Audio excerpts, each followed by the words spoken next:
guys, Paul McClain here. Welcome to the Monday Morning Wake Up Podcast, and I got a special treat for you today. We went through the last 12 months, and we kind of looked at a lot of the different podcasts that we brought to you, and one of the podcasts that just had a lot of just great praise, an agent saying, hey, this really impacted me. I got a lot from this. In fact, not just I felt good about it, I felt good after it, but man, I went out there and applied these things I heard, and my business elevated, my income elevated. And that's what this is about. It's giving you some practical things that you can go out there, whether it's mentally or mechanically, increase your sales, increase your business. And so one of those podcasts, it was just a podcast we threw on the page, and it had 5, 6, 7,000 views from agents saying man, this is really, really good. And so I had to get them back on, and we're going to really dive into phone script, the mindset, the thought process behind it, how to get good, how to build skill, and also chunk down the actual script and objection handling. So guys, I want you to welcome, and good to have you in the studio, Daniel Rosales.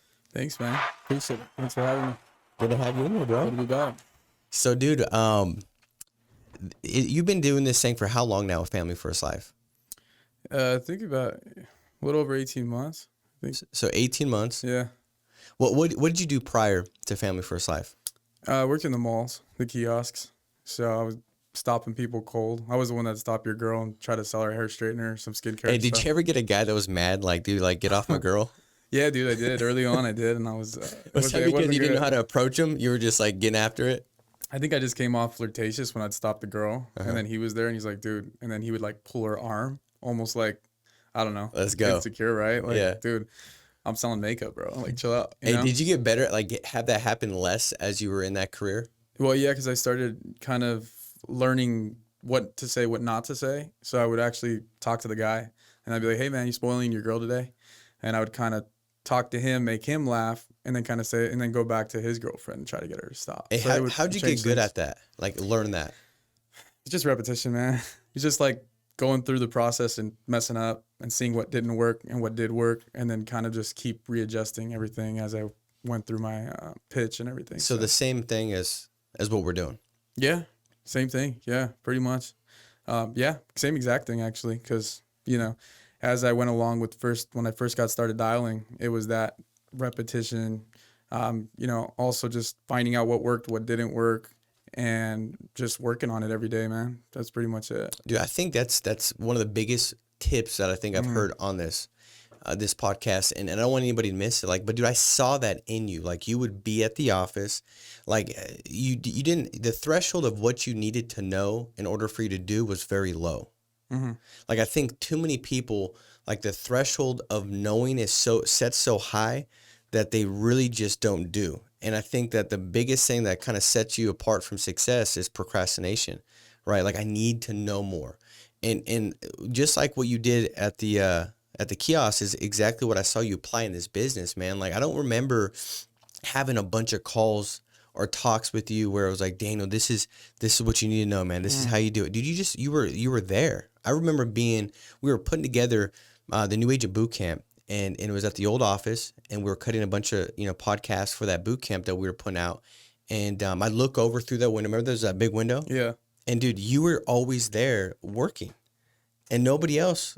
And by the way, you were in there working, and you had been to less trainings, been a part of the company for less time than a lot of the people that were not doing those things because they just felt like they needed to know more before they invested more in leads, before they made more phone calls. And dude, you just attacked this thing and you learned while you were doing it. And I actually got to witness that, which was pretty cool. And it's a great success principle. What do you think what do you think is the biggest thing for somebody watching this that says, I want to really build my skill on the phones? If there's one or maybe two or three things that you would say, these are the bullet points that I would tell you to do that would really increase and build your skill on the phones, because you're a Hall of Fame producer, right? You've helped over 400 families in a year. Mm-hmm. And I don't say this to flatter you. I wouldn't do that. Yeah, I believe this. Dude, you're really good on the phones. I mean, I've said that. I appreciate that. And I think that the biggest, if there's a deficit in America when it comes to sales or insurance sales, it's the phones, dude. And I think the phones reveal the person that's committed and the person that's just kind of playing with this thing. You know what I mean? Where they're just hopefully it works out. because you can see it when they're calling the leads, the way they transition, the way they hold themselves, their mindset, their word tracks. Like, dude, you really don't care about being good on this thing. Like, you're not committed, because you wouldn't be that bad still if you were committed, because it ain't that deep. Yeah. But and I think that this industry is plagued with mediocrity, which I do believe that this shift in economy and the recession that's taken place is going to give us a lot more people that are coming from different industries, reinventing themselves, that are going to join the company, which is exactly what happened back in '09 when Shawn Mike joined, Mike Killiman, Mark Mead, Matt Smith. They were all coming from different industries. They had success. But I do believe we're going to have serious people like you were to get good at this thing and make it where it was like a skill that you wanted to master. Give us those bullet points real quick. I think it's like what you said. You said there's a lot of agents that want to know more. Like, they're like, I don't know enough, right? But I don't think enough agents actually go out and learn more. They don't actually go take the action of searching up videos and actually studying other people that have already done it. So I know that for sure, because I've had a lot of agents that ask me, hey, dude, like, I don't know what I'm doing wrong. I can't get good at this thing. And then I'd ask them, hey, did you watch that video I sent you? And they're like, oh, no, I didn't. So I think, like, the know more is always there. Like, I want to know more, but they don't take the action to actually go out and learn it. So, like, with me, when I came in, I was a sponge, dude. I mean, I was looking at all your you had like old phone dialing videos from when you dial, and then Matt Smith, and then I was just studying everybody. So I just took stuff from everyone and just adjusted it to my script, and then just kept readjusting as I was listening to other people dial in the room at your old office when people would come in. So I just was really just being a student, man. Like you said, just kind of just really listening to what was working for other people. Did you have time like allotted in your schedule where you said, at this time, I'm going to go and this is when I develop and learn, this is when I'm going to listen to podcasts and develop that skill set on the phones? Did you have it blocked out, or when did you find the time to actually listen to those podcasts between appointments and between your actual workflow? Yeah, that's a good question. So I think I had a lot of time, like, after I got done with my, booking my appointments up at pretty much, man, when I was like laying down on my bed, I took a shower, lay down on my bed. We got downtime for like an hour or so. We don't usually knock out that quick.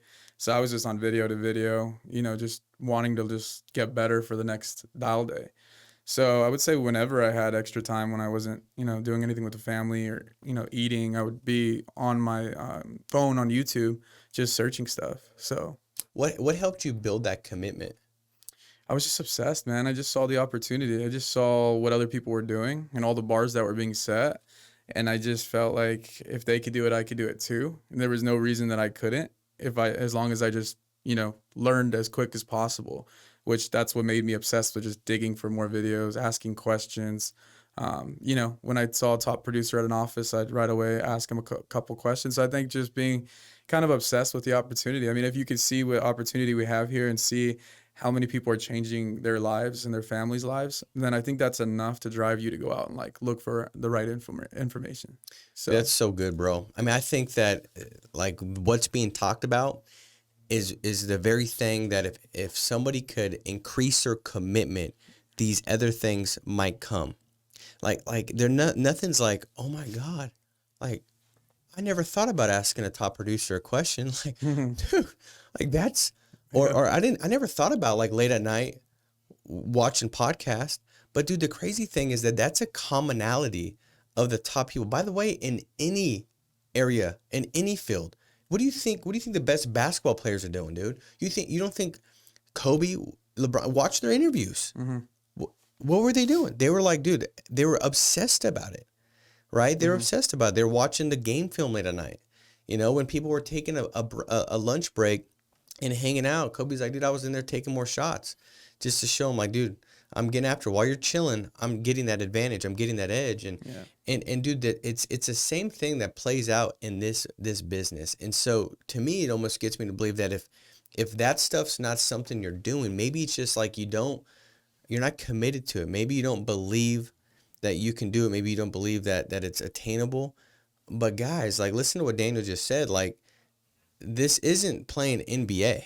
You know what I mean? Like, where you gotta have some natural talent, skill, and ability. Dude, these are some phone scripts. Mm-hmm. This is learning some lines. And Daniel, I remember, a while back sitting there thinking, like, in my mind, having this thought, dude, like, it doesn't matter how bad I am right now. that if I just continue to put the work in and I continue to plug into the podcast and I can continue to see what I need to tweak and adjust, that over a period of time, I'm eventually going to have this down where it's going to be just like kind of almost subconscious, where like right now, and we're going to get into this of as far as objection handling stuff, where I can say something, dude, and you don't even have to really think about it. You don't pause and think like, what word do I choose here? It's just ingrained in you, dude. Like, you know, and then by the way, in the next 5 years, you have a group doing millions a month and you're an integrity partner, you're not in the field, dude, you would still be able to just this because it's so ingrained, because you were so disciplined with just plugging in, getting fed, and then tweaking, adjusting, and taking massive action, you know? As far as mindset on the phones, what thought process, like what state of mind are you in? What emotions are you feeling when you're calling the leads right now? Like, do you consciously kind of turn off turn on a switch, so to speak, as far as the way your mind is to put yourself in that moment? Like, what does that look like for you? Yeah, I think you gotta have the right expectations on the phone when you're dialing leads. I think in the beginning, a lot of mistakes I made was when I had some failure, when I had people hanging up or I had certain things happening on the phone. I right away had built this thought process on the leads weren't great. They weren't coming from actual people. These were just, I don't know, just something being sold to me. And I think that as I started to have that expectation every dial day, that's when I was seeing the failure over and over again. So I was telling an agent yesterday, I was talking with an agent on James Roberts' team, Pauline, and she's like, hey, I'm calling clients and I feel like because I know they're going to hang up on me, I start talking really high and really fast. So like, what is something I could say that could help that from not happening? And I'm like, well, first of all, stop expecting them to hang up on you. You're already on the phone call expecting them to hang up the phone. Now your whole tonality, you're talking quickly, all that stuff's going to change simply because you already think they're going to hang up.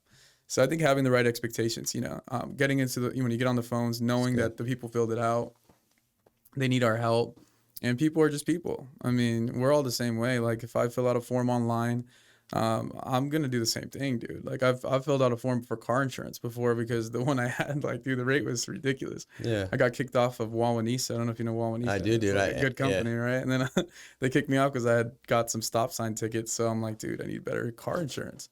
So I filled out this little thing online. This was before I was in the insurance industry, so I had no idea how this works. But I started getting blown up, dude. But even when I got the first call, I was like, oh no, I'm not interested. Like I'm good. Because I didn't like want to be cornered or sold to. Like I'm like, dude, I don't want to make the wrong decision. I want to make sure I go with the right company. I don't want to agree to something right now when there's something else there that's better. So I'd rather just avoid it in general and try to do everything online without talking to a person. Dude, the funny thing is, man, I want to get into that with objection handling because I think that's most of the fears. The objections that are vocalized from the client, a lot of times it's rooted in that fear of like, dude, I just don't want to make the wrong decision. I don't want to get taken advantage of. I don't want to do something that everybody else isn't doing. I'm the one that got, right? Like that's a lot of times the fear that somebody has. And so we'll unpack what that looks like because there's a way to address that fear where you can kind of break that barrier down, connect with the person and lead and guide them and direct them to the actual appointment that's being booked. But dude, that's funny because I did the same thing with health insurance. Oh yeah. I was already selling life insurance, right? Oh okay. And I was like, dude, I need to get a different health insurance plan. I don't know what it looks like. And the dude I booked an appointment with the guy, right? And it was for the next day. So he calls me to confirm, which we know you don't call and confirm, right?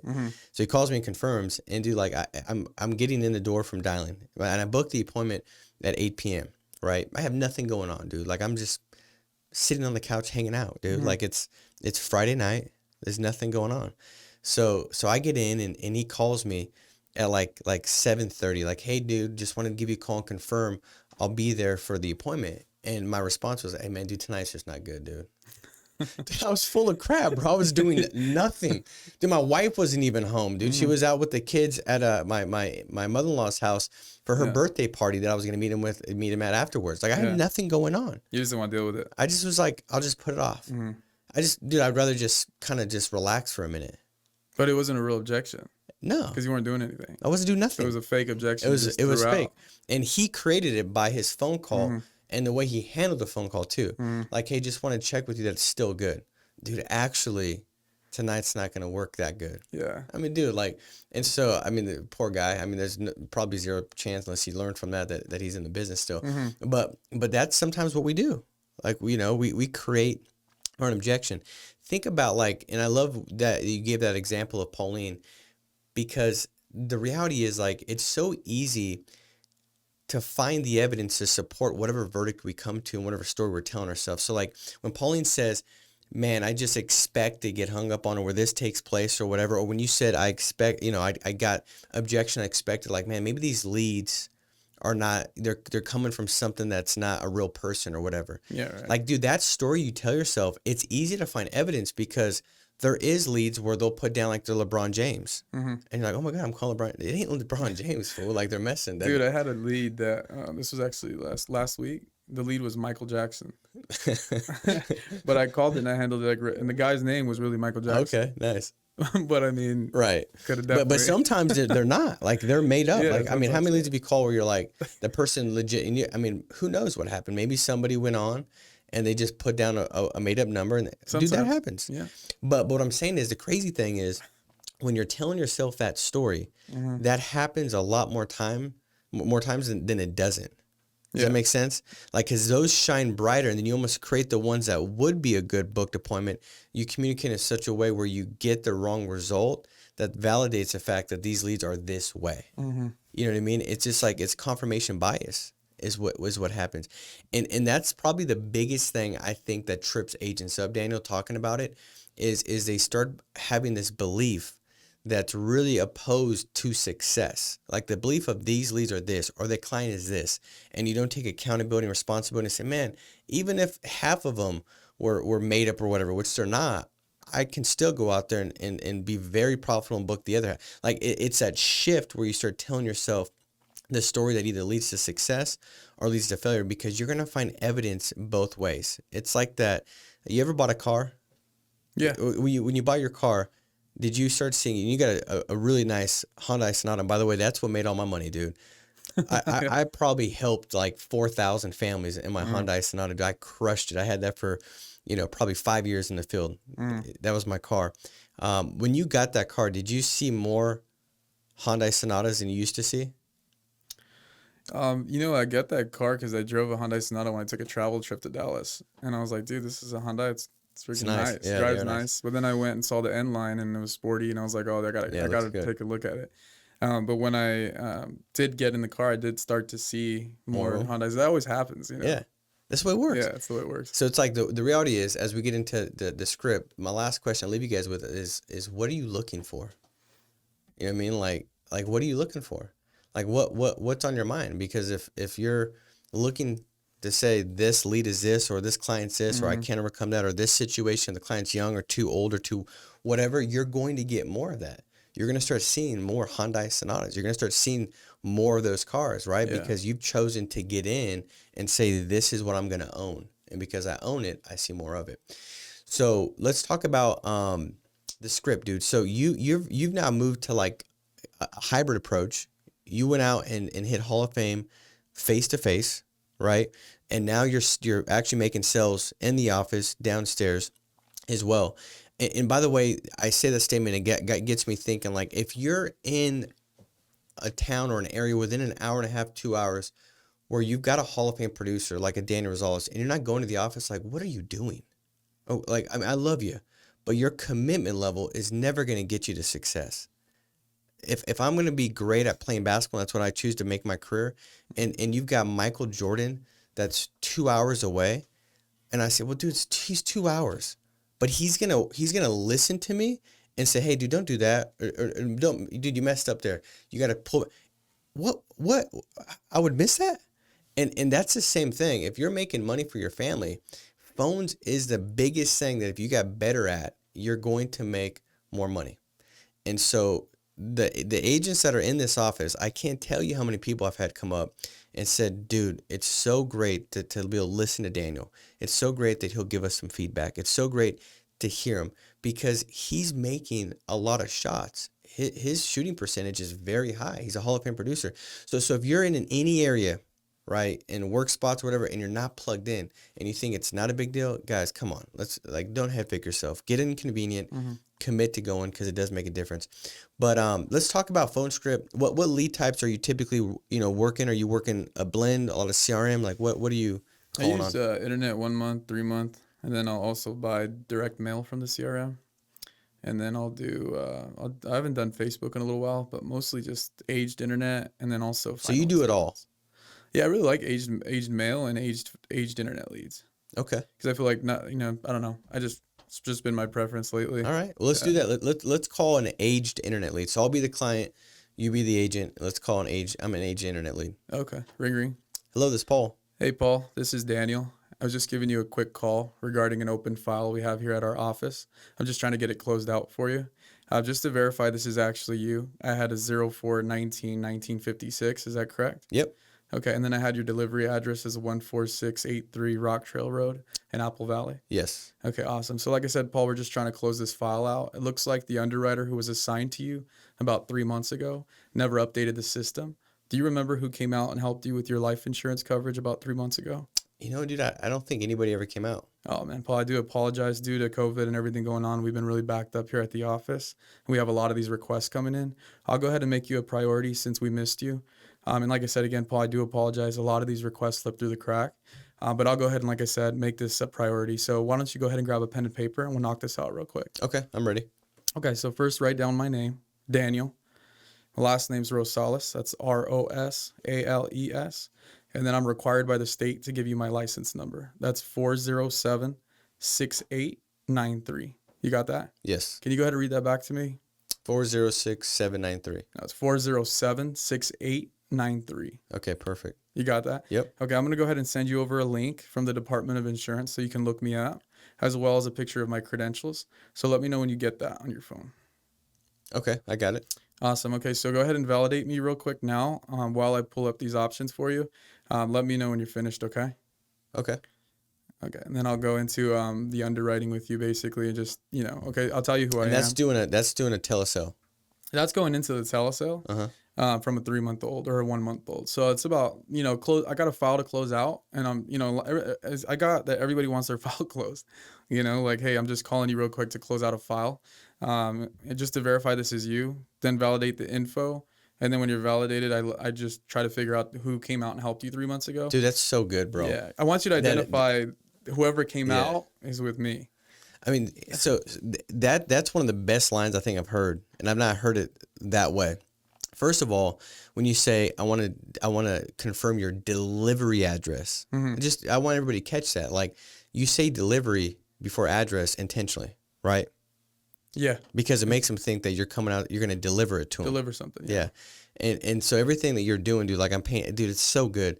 And then when you talk about, I want to update the who came out to serve, meaning that like if they didn't have that done, it was a disadvantage. Like they should have wanted that to be done. That should have been done, opposed to and not. So you're already flipping the perspective on somebody coming out the entire time.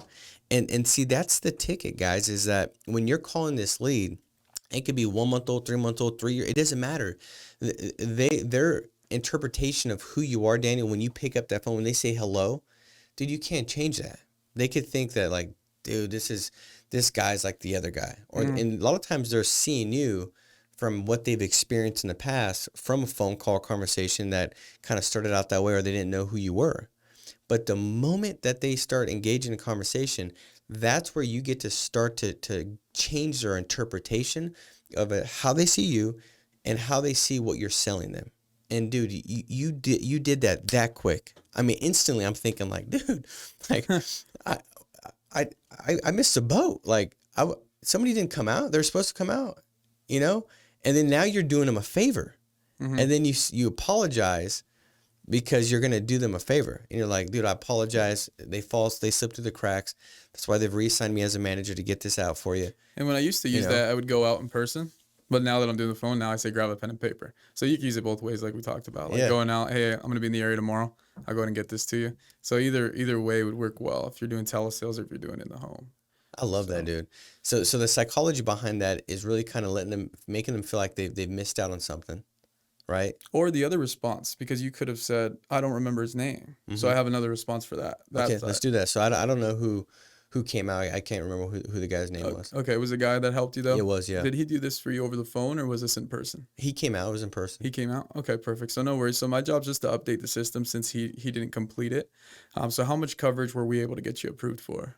I think it was like 150,000. 150,000. Okay. And then you know how much is being drafted from your account every month from us? Yeah, it's about $180 a month. 180. Okay. Let me just do a double check on that because sometimes, Paul, more often than not, people are placed in the wrong risk class because there's a lot of new underwriters out in the field. So we just want to make sure that everything is what it's supposed to be. If it's not, we'll fix it for you. But if it is, we'll just leave it alone. So it looks like there is a red flag popping up in the system. So it looks like you might be paying $50 more than you should be. It could be wrong, but like I said, my job is to just make sure. So they have me in the area next few days. Are you morning or afternoon person? I love that. That's great, dude. So you're giving them some kind of doubt that maybe, what you have in place was done from a field underwriter that was newer, didn't understand the risk class. And that's great, man. I usually would tell clients when I sit with them, I say, man, listen, the plan you've got is because before I would beat up the policy they've got. Like, oh, dude, we can get you something better. And that never worked out well because they own that. So people want to defend what they own. Yeah, exactly. And opposed to saying like, man, listen, the carrier you have is great. The only thing is, and I'll double check, is that LIMRA says that over like 75% of Americans are put in the wrong risk class, not by intentionality, just because they don't maybe have all the different guidelines like a field underwriter would have. And so they can't see what risk class might be better for you. So you're paying for a product that a diabetic would, and you don't have diabetes. So all the things that they approve that you don't have, it's just going to increase your risk class. So you're paying more than you need to be paying. And so what I could do is I'll do a quick review and see if there's something that, maybe get you in a lower risk class. But the company you have is great. And that changed everything, Yeah, I think it really helps with gathering the information, because if I call you and I'm trying to, hey, maybe I can save you money or try to get on that thing, you'll just hang up or say, hey, I'm good with what I have. But if I could have you thinking that whoever came and helped you works with me, then you're more inclined to give me information, like how much coverage you have, how much are you paying? So then I'm actually able to be insurance toolkits and check as I'm talking to you. And then if I see the carrier pop up and I see something cheaper, then I'll tell them with confidence, hey man, I see something out here, it's actually lower in cost. So I don't know if you qualify because I'm not sure what your health looks like, but go ahead and grab a pen and paper, or I can come out. Let's take a look. Let's see if we can get you something better. I love that, dude. Yeah. I mean, I really love the whole approach and how you go through that. And what it's doing is also setting yourself up where you're in this position of authority, like you're coming in and you didn't have to, but you're just double checking, and people love that, man. I remember getting a call from DirecTV, dude. This is years ago, right? And I'd already bought the service, and I kept getting calls, dude. And I'm getting irritated, dude. And I try to have some grace because it's like, dude, we call leads and stuff, but I'm like, dude, I'm getting mad. Like, dude, stop calling me. So I'm just hanging up on them when they call, This guy calls and he's like, hey, Paul, listen, man, I'm giving you a call back. I'm one of the managers with DirecTV. I was just giving you a call to check on what's in place, make sure that the services are good, and ask you a couple questions to see if there's anything we could do to improve what's already in place for you. Dude, I spent 10 minutes on the call with that fool. You know what I mean? What it taught me was like, dude, and he might not even he was trying to sell me an additional package, by the way, like whether it was HBO, I can't remember what it was. He was trying to add something to what I had. But I spent that 10 minutes engaging in that conversation because the way he kind of approached it. You know what I mean? Like he was just checking up, nothing wrong with what was put in place. The person that helped you, we do our great job in hiring, hiring really good field underwriters to go out there and serve agents or serve clients. Yeah. But we just want to double check because some of them are newer. Sometimes they might miss something. Yeah. So you're not bashing because they might love that person. Yeah. And that person might have been around for 3 years, but they don't remember that guy. They don't remember if that guy said I've been doing this for 22 years. Yeah. So all you do is you love on them a little bit. But so I'm just double checking, and you got that position of authority, dude. So the whole dynamic is perfect, man. All right, let's go through. What are some of the big objections or common objections that you typically get when calling leads? What about like not interested? Not interested, yeah. So you call me up and you start going through. Daniel, listen, dude, I'm not interested at all.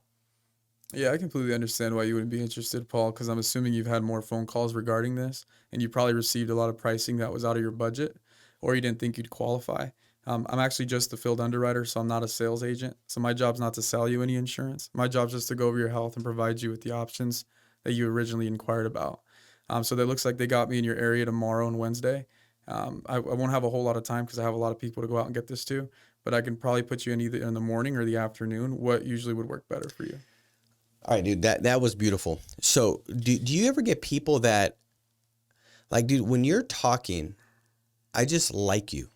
Like, meaning that, like even if I don't agree and I don't want to book the appointment, I don't, because you don't book every appointment, I don't. obviously. I Of don't. course not. Nobody does. Absolutely not. But I would just think that if you're calling me and I get off the phone and we don't book an appointment, I hang up or whatever, I leave thinking that you're a professional, and I leave liking you still. Like, if you called me back, I wouldn't be mad. And I think that that's a feeling that most people don't leave the client feeling like. I think they become combative, argumentative, and they approach it the wrong way. Dan, dude, you're giving the person the objections. You're giving them. You're saying you probably was probably out of your range. You're giving that to them. I think the word assuming, man, just came in clutch too when I added that to stuff. When I said, I'm assuming you've been receiving, I'm assuming this is what had happened. And I completely get it, but I'm just the underwriter. So when I assumed stuff, it was like they'd agree. And then it was like it was their idea. And it was kind of like being in the home. So it really helped on the phone with getting them where I needed to move them. So, but think about that. The other approach is the combative one, right? Like, I'm not interested. Well, why would you not be interested? I'm just not interested. Yeah. Right. Is just trying to address that head on. But I want people to catch this, because as you're talking, dude, there's like the psychology behind it is you're giving them the possibilities of why they wouldn't be interested, which is the real objection to the smoke screen, which is simply, I'm not interested. Not interested, you can't overcome, because it's the reason why they're not. But opposed to trying to get them to tell you that, which are not going to just open up. They're just trying to get off the phone when they are expressing that emotion or feeling that they're not interested. But you're giving them the reasons why they wouldn't be interested. And you're saying, I'm assuming that's because either you couldn't qualify for it or you weren't able to afford the product or the plan in place. And so my job is simply to be able to kind of go through some questions and see what options we could qualify you and that would fit your budget, because I'm assuming, like most families, this is really important to you guys.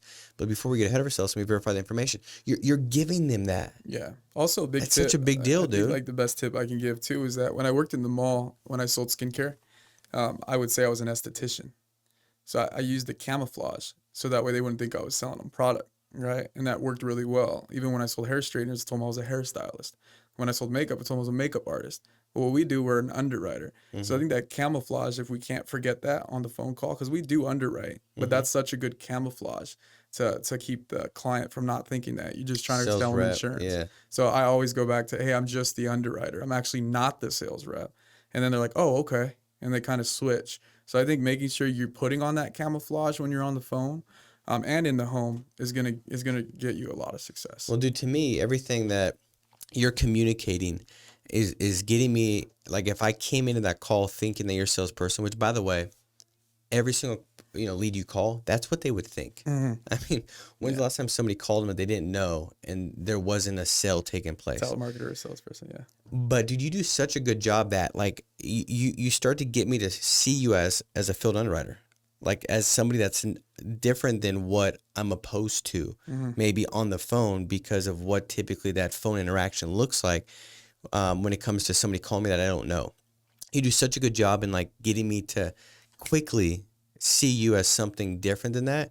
And because I see you as something different than that, I'm willing to let this conversation take shape and go on longer than it would normally go, because typically my response is always the same. Oh, boom, identify you, salesperson, telemarketer, hang up. Done. But the quicker you shift that, now it's like, dude, I'm willing to kind of engage and just see, like, where this goes. And then you're leading, guiding, and directing by asking questions, giving them the objections. I just think that's such a big deal, is give people that. It's the same thing in the home. If somebody says, like, I want to think about it. Well, Daniel, this is probably the things I would assume that you want to think about, and give it to them. Yeah. And then address it and then move forward. Right. And so I love that, dude. Any last minute or two tips when it comes to phones, whether that's another objection that you like to handle or cover, or anything related to the psychology behind it? I would just say, whatever objection comes back, just always agree. So just always relate to them and agree with it. Hey, I completely understand. Then answer shortly, like, hey, I'm actually just the underwriter. I'm not the sales agent. And then ask a question again and get back in control. So, hey, they have me in your area next couple of days to get the information out to some folks like yourself who requested it. I could either drop it by in the morning or the afternoon. What works better for you?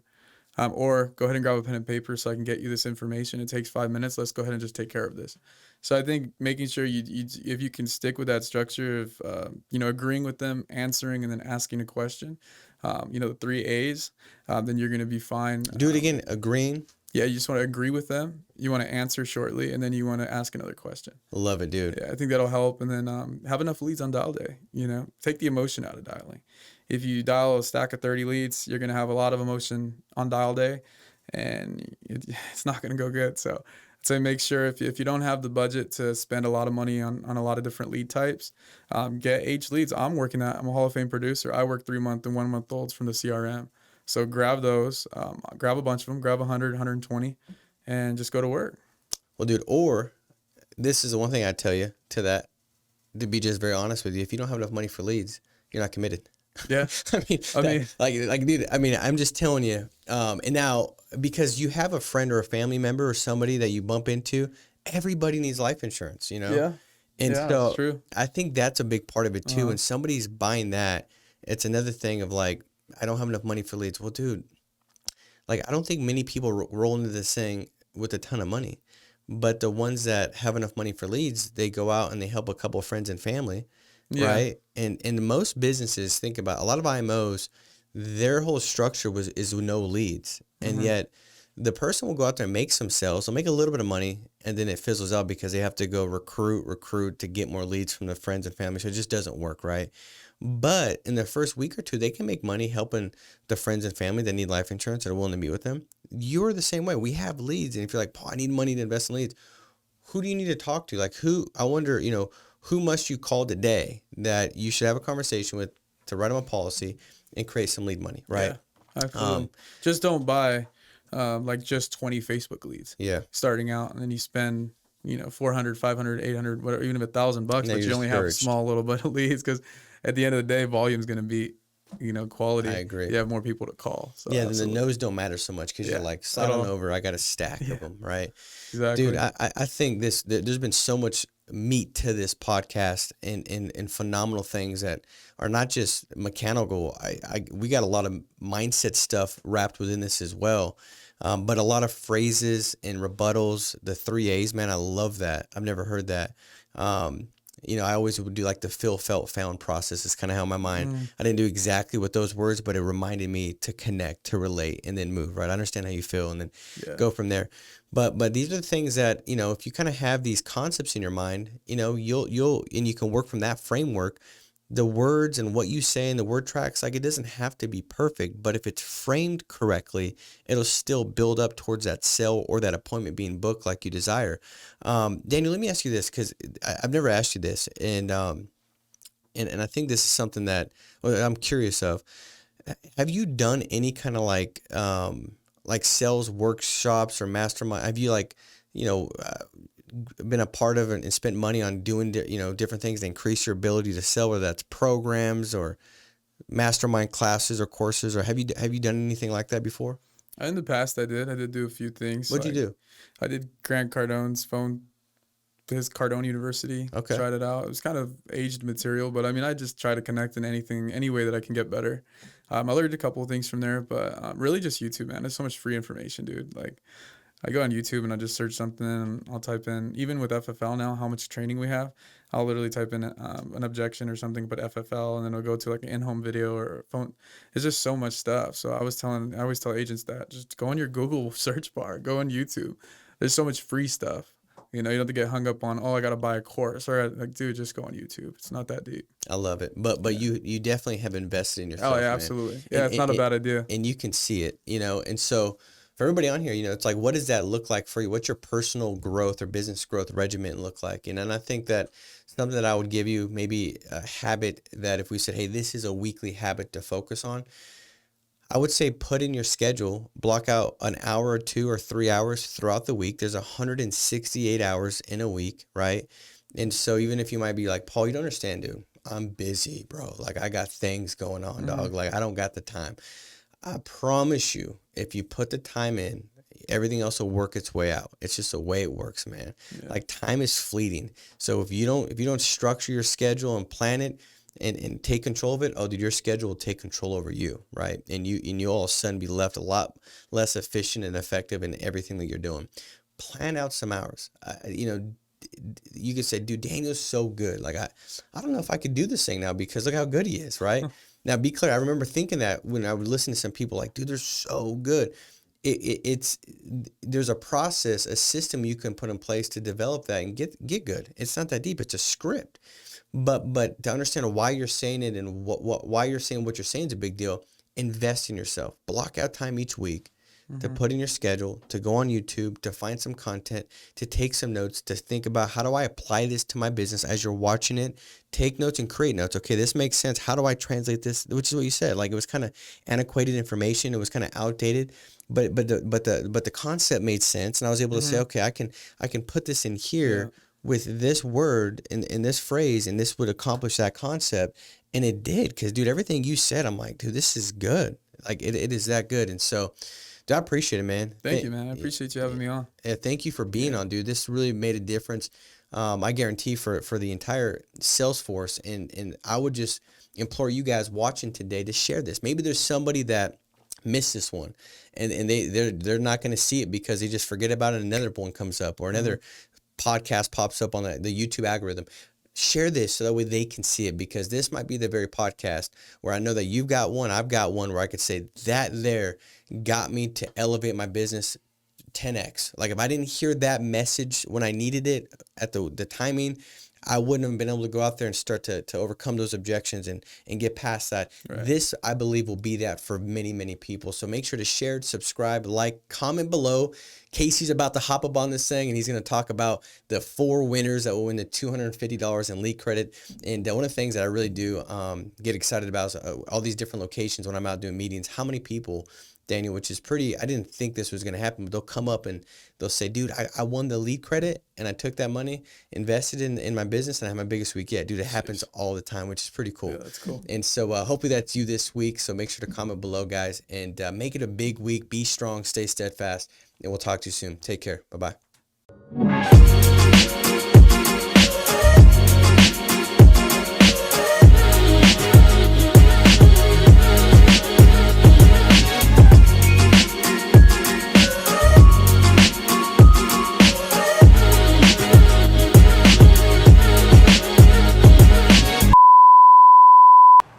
What's going on, guys? You know what time it is. We're giving away some leads. 4 lucky people today right now are gonna win $250 worth of leads. So if you're not commenting on this video that you're watching right now to win for next week, you should go leave a comment right down below so you're entered to win next week's leads.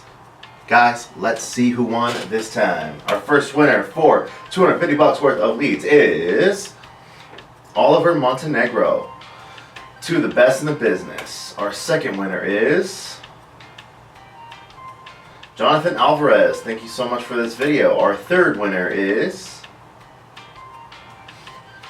Cameron McNair. Association is critical to your success. Thanks for great content. And our fourth and final winner for this drawing is Desiree Bloss. Great motivation and training to start the week. Thank you. Guys, it's that simple. Just leave a comment. Just leave a comment right down below on this video, and you could enter, you could be winning $250 worth of lead credit. Winners, make sure that you get in contact with Victoria. Her phone number is going to be right over here. And also make sure that you're signed up for work spots. If you're not already signed up for work spots, when you do sign up, make sure that you select the Apple Valley location. If you're already in a work spots office, stay in that one. Don't switch over. But just make sure you're signed up with WorkSpots. The benefits are insane to being a part of WorkSpots. So winners, get in contact with Victoria, give her your WorkSpots code so you get more leads for your $250 of credit. And guys, we'll see you next time. Take care.